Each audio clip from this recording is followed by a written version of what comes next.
Table 6 needs their check, and the kitchen's backed up on orders for 12 and 15. My assistant manager, David, appeared at my shoulder with his usual evening urgency as I reviewed the night's receipts at the host station. Tuesday evenings at Harvest were typically manageable, but tonight felt different. The energy was charged, almost electric, in a way that made my instincts prickle. I had been running restaurants for 22 years, starting as a dishwasher at 16 and clawing my way up through every position imaginable. Now, at 38, I owned 5 successful establishments across the metro area, with Harvest being my flagship location in the heart of downtown. The mahogany bar gleamed under warm Edison bulb lighting, and the open kitchen allowed diners to watch my chefs work their magic with locally sourced ingredients. Everything about this place reflected the vision I'd built from nothing. Tell Kitchen to prioritize 12. They're celebrating an anniversary, I instructed David, making a note in my leather-bound manager's log. And send Table 6 a complimentary dessert with their check. The gentleman mentioned it's his wife's birthday. David nodded and hurried away. These details mattered. They were the difference between a good restaurant and a great one, between customers who returned once and those who became regulars. Every decision, every interaction, every perfectly timed course was part of a symphony I'd spent decades learning to conduct.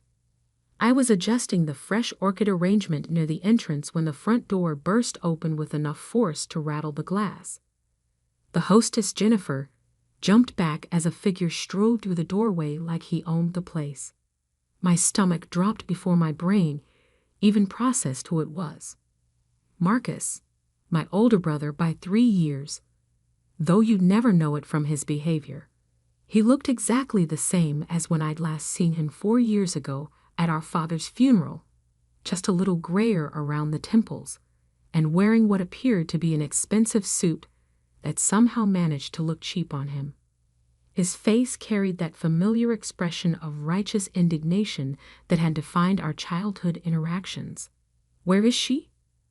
Marcus demanded of Jennifer, his voice booming across the dining room. Several customers turned to stare, their conversations faltering. "Where's my sister?" Jennifer's eyes found mine, wide with uncertainty. I straightened my shoulders and walked toward him, my heels clicking against the polished concrete floors. Every step felt measured, deliberate. I wasn't the scared little sister anymore who used to hide in the kitchen pantry when Marcus brought his friends over.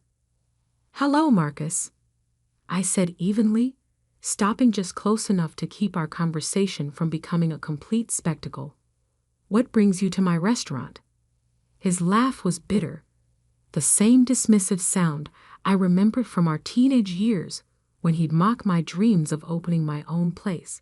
"Your restaurant? That's rich, considering Dad built this empire." I felt my jaw tighten, but kept my expression neutral. "Dad never owned a restaurant, Marcus. You know that. Don't play stupid with me, Victoria." He stepped closer, and I caught the faint scent of alcohol on his breath. Day drinking, apparently. Some things never changed. The family business. All of this. He gestured broadly at the dining room, the bar, the carefully curated atmosphere I'd spent years perfecting.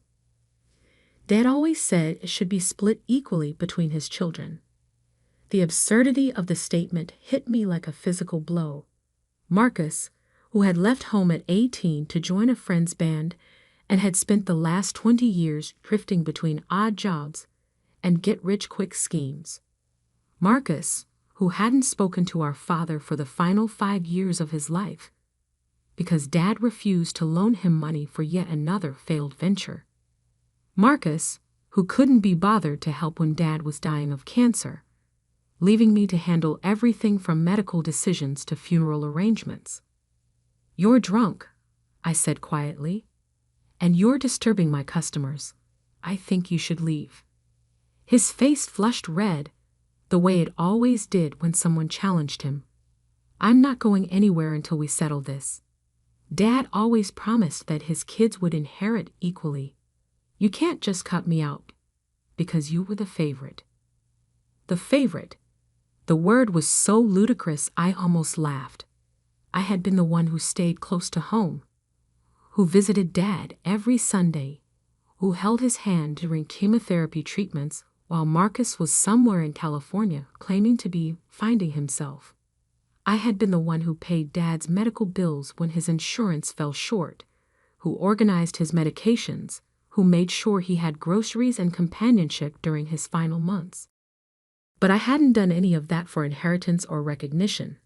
I'd done it because it was right, because he was my father, and because Marcus had made it clear years earlier that family obligations weren't his priority.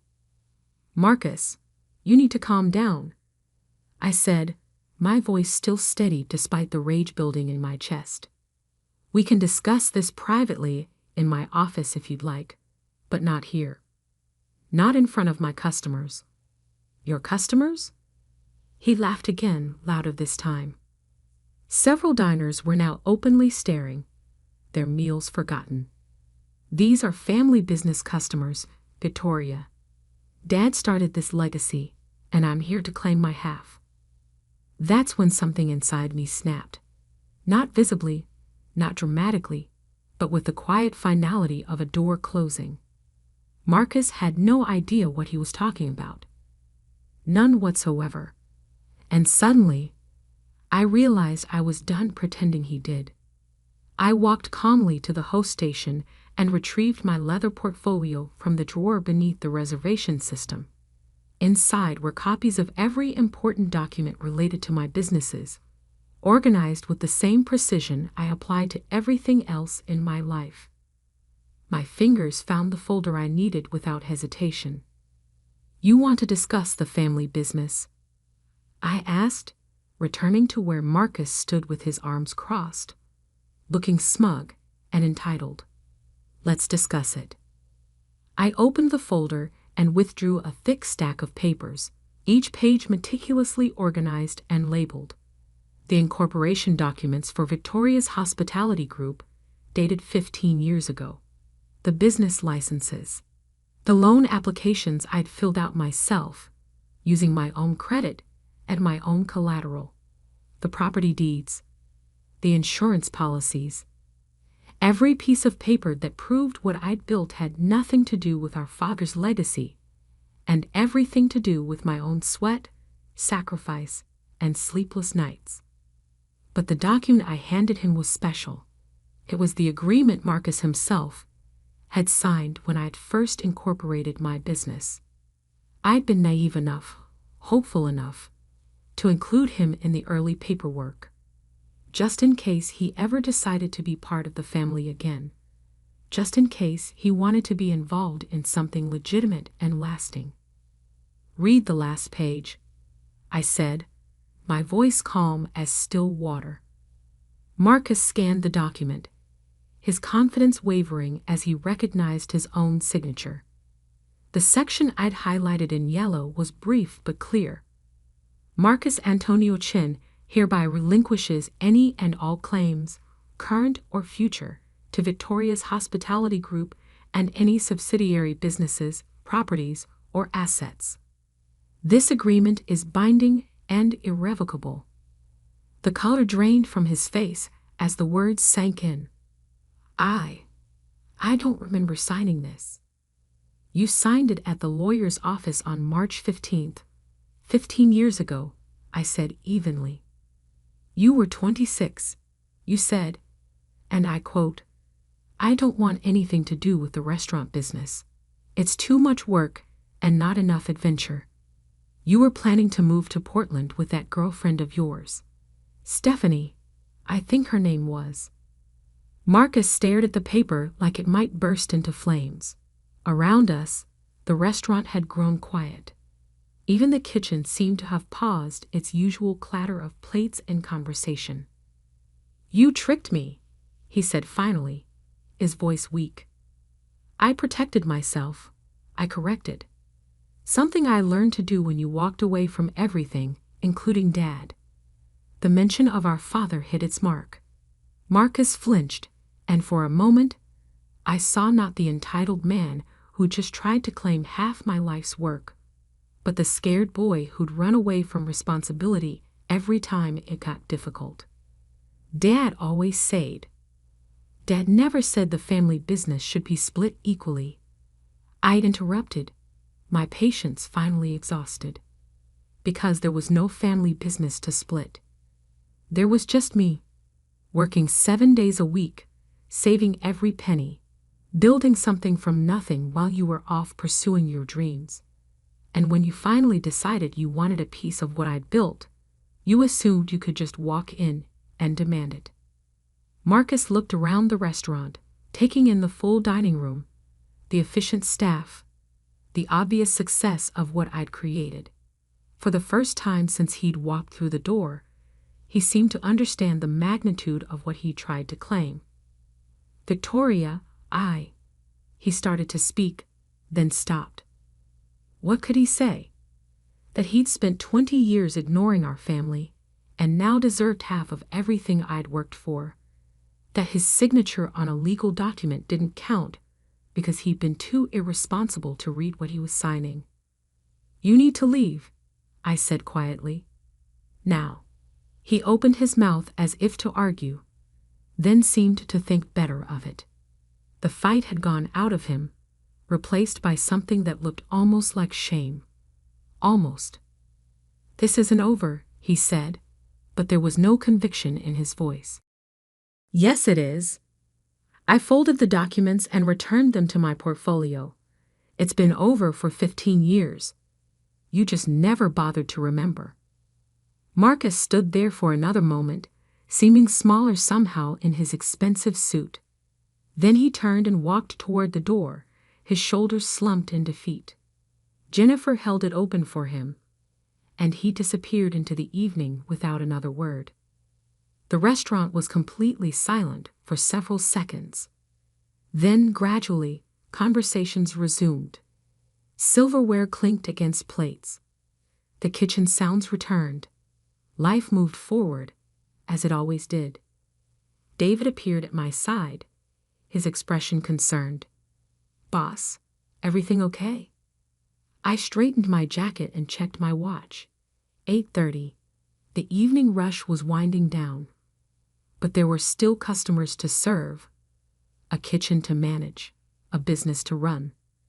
The business I'd built without help, without handouts, without family backing of any kind. Everything's fine, I told David.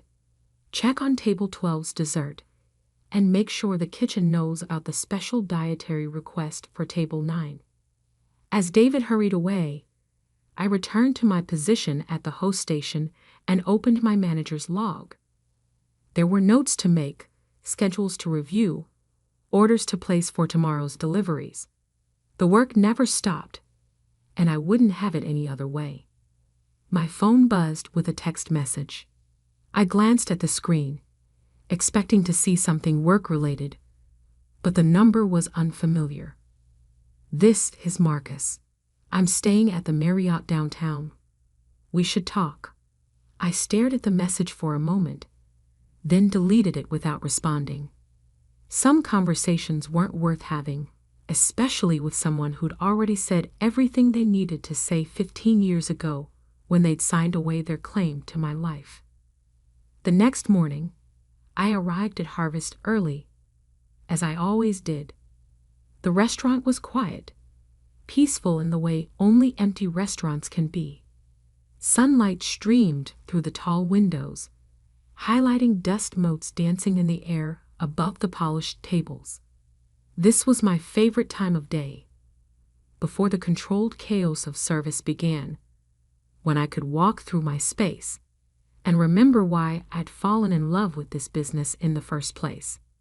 I was reviewing inventory reports in my office when Jennifer knocked on the doorframe. Victoria? There's someone here to see you. Says he's your brother. My stomach clenched. Tell him we're closed. He's not alone, Jennifer continued. There's a woman with him. Older. She says she's a lawyer. I set down my pen and considered my options. Marcus had clearly spent the night thinking about our conversation, probably researching ways to contest the agreement he'd signed. The fact that he'd brought legal representation suggested he was serious about pursuing this further. Fine. If he wanted to do this the hard way, I was prepared. Send them to the private dining room, I told Jennifer. I'll be there in 5 minutes. I took those 5 minutes to gather everything I needed. Not just the incorporation documents, but the complete file on Victoria's Hospitality Group. Financial records showing 15 years of steady growth. Property deeds for all 5 restaurant locations. Business licenses. Tax returns. Partnership agreements with suppliers and vendors. Bank statements showing every loan payment, every investment, every dollar I'd earned and reinvested in my businesses. By the time I walked into the private dining room, Marcus and his lawyer were seated at the round table where I usually hosted wine tastings for VIP customers. The lawyer was a thin woman in her 50s with steel gray hair and an expensive briefcase. She looked competent, which meant this conversation was going to require my full attention. Ms. Chen, the lawyer said, standing to shake my hand. I'm Patricia Hendricks from Hendricks, Walsh and Associates. Your brother has asked me to review some documents regarding your business interests. I shook her hand and took a seat across from them, placing my own folder on the table. I assume Marcus has shown you the incorporation agreement? He has, she replied, and I have to say, it raises some interesting questions about the circumstances under which it was signed. Marcus leaned forward, his confidence apparently restored by legal backup. I was 26, Victoria, young and stupid. I didn't understand what I was signing. You were 26 and a college graduate. I corrected. You had a degree in business administration from State University. You understood exactly what you were signing, which is why you asked me to include the clause about being free to pursue other opportunities without interference. Patricia consulted her notes. My client believes he may have grounds to contest the agreement based on lack of full disclosure about the potential value of the business at the time of signing. I opened my folder and withdrew a thick stack of papers. These are copies of every document Marcus received before signing the incorporation agreement. Business plan, financial projections, market analysis, risk assessment. He was given 2 weeks to review everything with his own legal counsel before making a decision. I slid the papers across the table. That's his signature on the receipt acknowledging he'd received and reviewed all materials. Patricia examined the documents while Marcus shifted uncomfortably in his chair. I could see him trying to remember those weeks 15 years ago, probably realizing that I'd been more thorough than he'd given me credit for. Furthermore, I continued. Marcus was offered a partnership position at the time. 30% ownership in exchange for a $15,000 investment and a commitment to work in the business for at least 5 years. He declined, stating that he preferred to maintain his freedom rather than be tied down to one location. I retrieved another document from my folder. This is the written record of that conversation, which Marcus also signed. The lawyer studied the papers for several minutes while Marcus stared at the table. When she finally looked up, her expression had changed. The confident challenge was gone, replaced by professional resignation. Mr. Chen, she said carefully, based on these documents, I don't believe you have grounds for a legal challenge. The incorporation agreement appears to have been executed properly, with full disclosure and adequate time for consideration. Marcus's face went red. But the family business. There was no family business, Patricia interrupted gently. According to these records, Your sister started her company with her own capital and her own credit. Your father doesn't appear to have had any ownership interest or involvement in the business.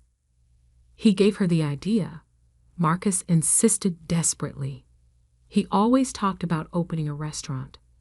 Talking about something and actually doing it are very different things, I said. Dad dreamed about a lot of things. Playing professional baseball, writing a novel, opening a restaurant. But dreaming and building aren't the same thing. The room fell silent. Patricia was organizing her papers, clearly preparing to leave. Marcus was staring at his hands, the reality of his situation finally sinking in. There is one option, Patricia said carefully. Your sister could choose to voluntarily modify the original agreement. Create a new partnership structure, if she were so inclined. Both of them looked at me expectantly. Marcus's eyes held a desperate hope that made him look younger, more like the brother I'd once idolized before I learned that admiration was a one-way street in our family. I considered the proposal for exactly 3 seconds. No, I said simply. Marcus's face crumpled. Victoria, please.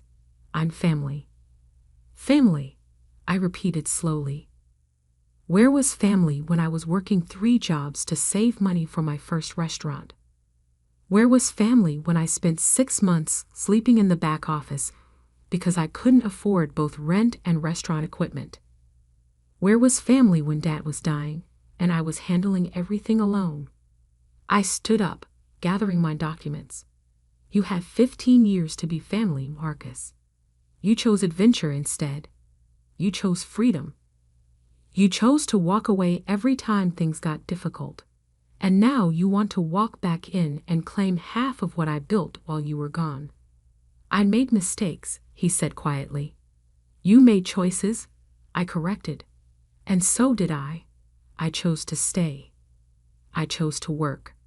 I chose to build something lasting.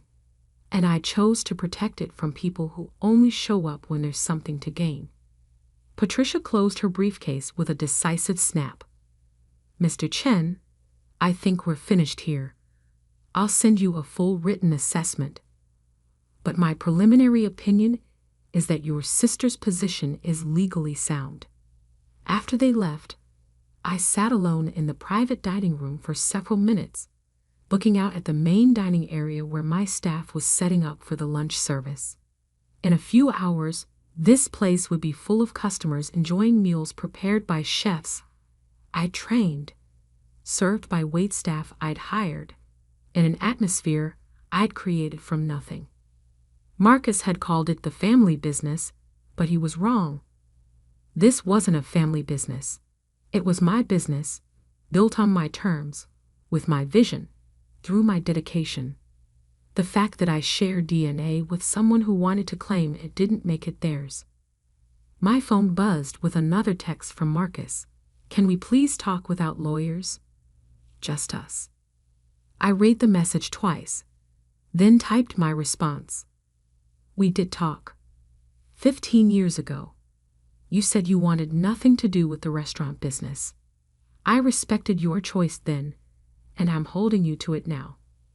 I hit send and blocked his number. 3 months later, I was reviewing plans for my 6th restaurant location when David knocked on my office door. Boss, there's a guy outside who says he's your brother. He's not causing trouble, just sitting in his car across the street. Thought you should know. I looked out my window and saw Marcus's rental car parked under a streetlight. He'd been coming by once or twice a week, never entering, never confronting me, just sitting there like he was working up the courage for something. Leave him alone, I told David. He's not hurting anyone. You sure? I could call the police if he's harassing you. He's not harassing me, I said. He's just figuring out what he lost. That evening, as I locked up the restaurant, I walked past Marcus's car on my way to the parking garage. He rolled down his window as I approached. Victoria, he said quietly. "I just wanted to say I'm sorry. Not for trying to get part of your business, but for not being there when you were building it. And for not being there when Dad needed us." I stopped walking but didn't move closer to the car. "Okay. I know I can't undo 20 years of being absent," he continued. "And I know you don't owe me anything. I just wanted you to know that I see what you built here. And I'm proud of you, even if I don't deserve to be." For a moment, I saw the brother I'd once looked up to, before he chose an escape over responsibility, before he decided that family was optional. It was tempting to soften, to offer some kind of reconciliation or olive branch. But forgiveness and trust were different things, and trust, once broken repeatedly, couldn't be repaired with apologies alone.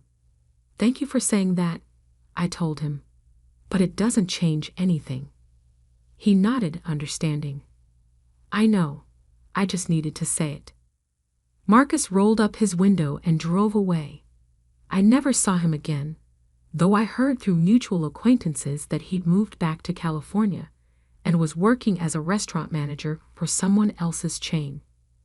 Apparently, he'd finally developed an appreciation for the business he'd once dismissed as too much work. 5 years later, I opened my 10th restaurant location. The food critic from the city's largest newspaper wrote a feature article about my restaurant empire, calling me one of the most successful entrepreneurs in the hospitality industry. The article mentioned my humble beginnings, my innovative approach to local sourcing, and my commitment to employee development. It didn't mention Marcus at all. Why would it? He'd never been part of the story I was writing. As I stood in the kitchen of my newest location, watching my chefs prepare for the opening night service, I thought about the choices that had led me here. Every sacrifice, every risk, every moment when I could have given up but didn't. Every person who had doubted me, dismissed me, or underestimated what I was capable of achieving. Marcus had been wrong about the family business. This wasn't something I'd inherited or been handed. This was something I'd earned, one customer, one meal, one perfectly executed service at a time. And no one, family or otherwise, could take that away from me. The dinner rush was about to begin, and I had a restaurant to run.